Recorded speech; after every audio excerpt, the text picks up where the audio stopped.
Morning survivors. How you doing? So today I thought I'd talk about, oh, by the way, hi, it's Angie. So today we're having coffee from McDonald's because, we are.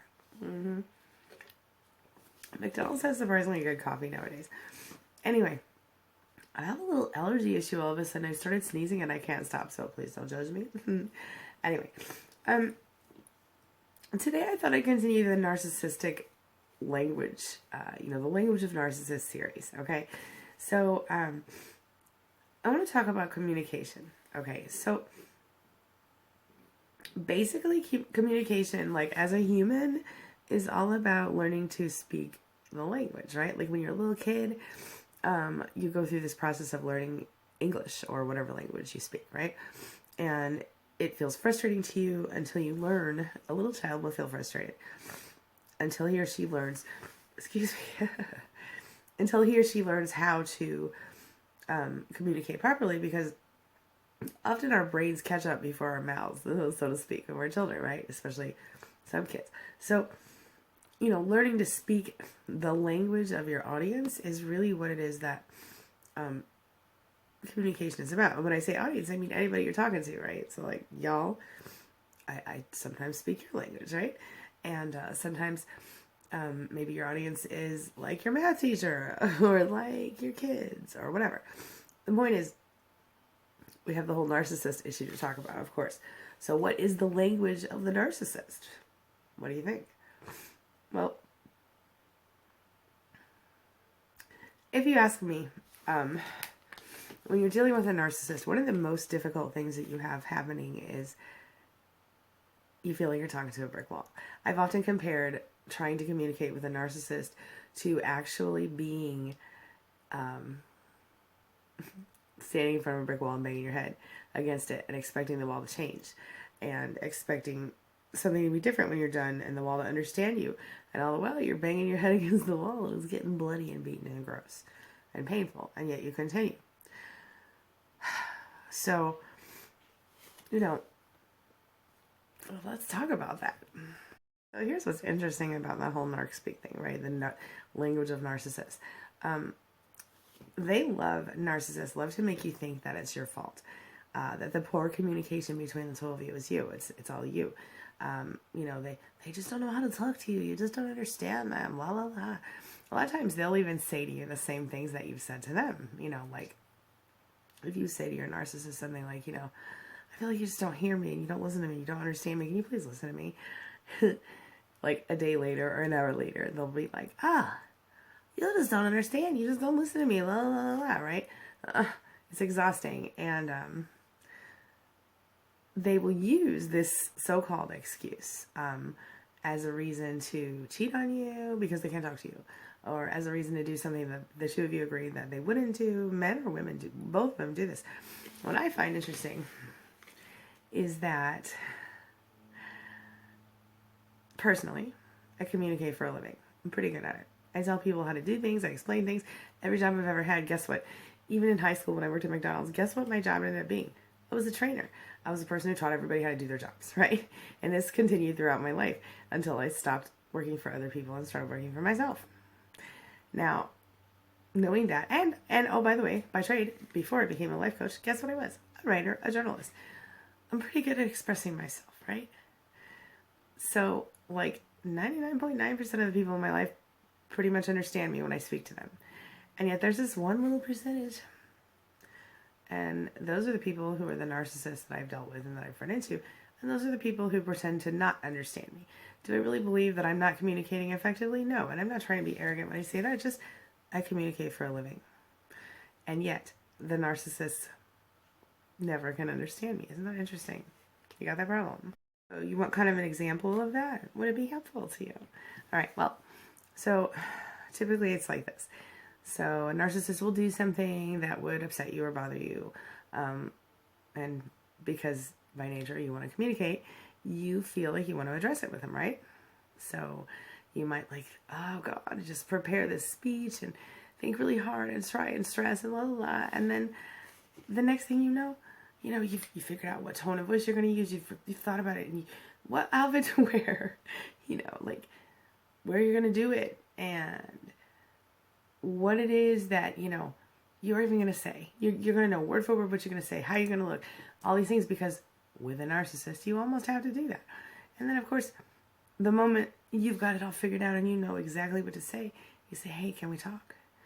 And you get together, and the narcissist, and you say, oh, here, X, Y, Z, no emotion, no negativity. You try to be all cool and stuff, right? Because you know you can't criticize a narcissist. Of course, inevitably, after you wasted all your time putting that whole thing together and thinking about it, you get there and the brick wall's there instead of the narcissist. Well, the proverbial one. And you're banging your head and you're like, can't you understand me? And your head's bleeding. And again, this is proverbially speaking. Your words are lost because your narcissist will intentionally misunderstand you. You feel me? So then, the narcissist will either shut down or go narcissistic rage on you, or narcissistic injury and then narcissistic rage, right? You'll get the silent treatment. You will be exhausted. You will find yourself apologizing for trying to get some things corrected in your relationship. And then, of course, you'll give up. The narcissist then will absolutely say, no, I'm not going to address that issue with you. That's, it will become a problem of you bringing up problems with him or her, the narcissist, instead of the actual issue. See, they flip it around on you. I call that the narcissistic flip, right?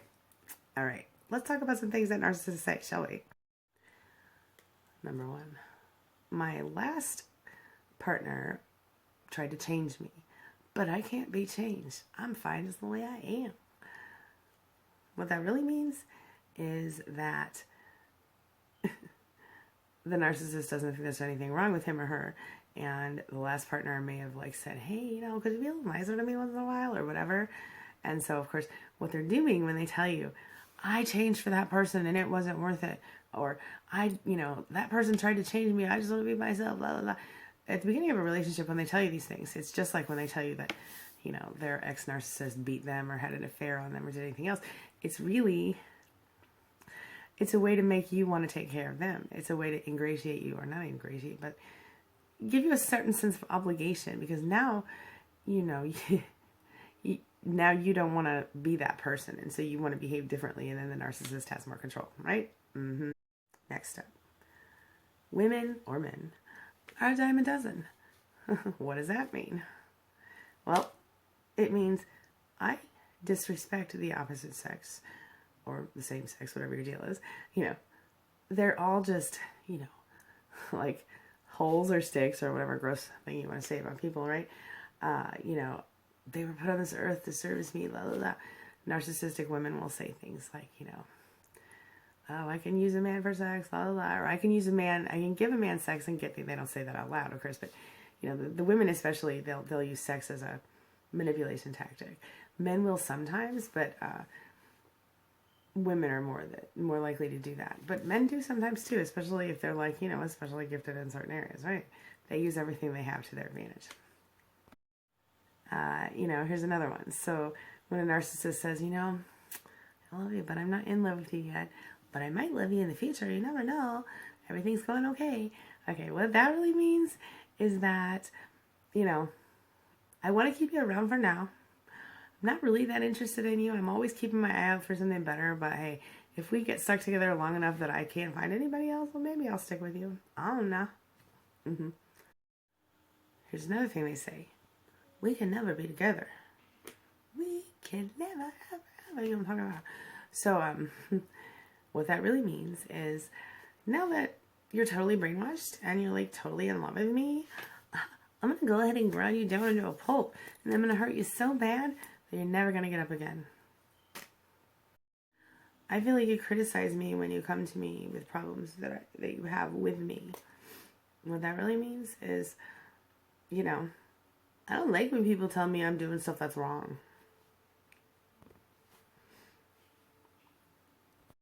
Another one. I don't do things I think are wrong. What that really means, you better not think anything else is wrong either. I didn't mean it like that. Stop twisting my words. What that really means is, you know, that's my trick, twisting words. Don't be doing that. Okay. I know that trick.